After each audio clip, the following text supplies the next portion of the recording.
咱人的髋关节就是大腿相接着这盆骹骨的骨轮，也是咱身躯顶当中上界大的关节。若准开刀要换人工的关节，手术工序真大，复原时间阁长。不过，伫咧嘉义县的中基病院运用创新的手术技术，或者换大腿骨关节的病人呢，过长工就会当落病床行路，工序阁细。目前已经有50多件成功的案例了。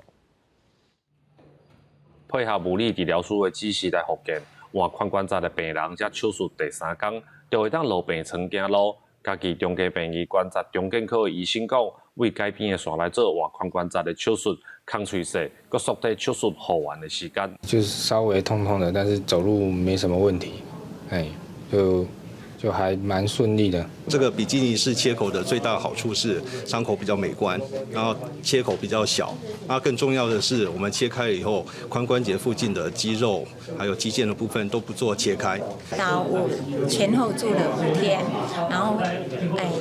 因为我那一天我早上中午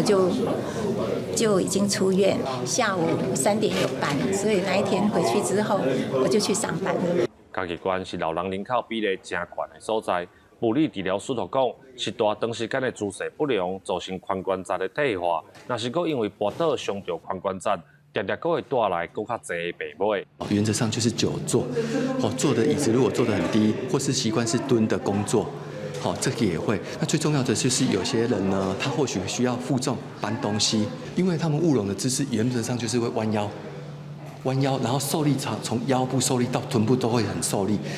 这些都会容易造成髋关节的一个退化跟磨损。中基病院关节重建科讲，传统换人工关节的手术，爱为尻川皮或者是大腿边来开刀，对老人来讲，会需要真长的复原时间，造成病人甲家属照顾的负担。新的手术方式，不但让病人会当真紧恢复原来的生活，嘛提升患者治疗的意愿。记者林伟霆，嘉义报道。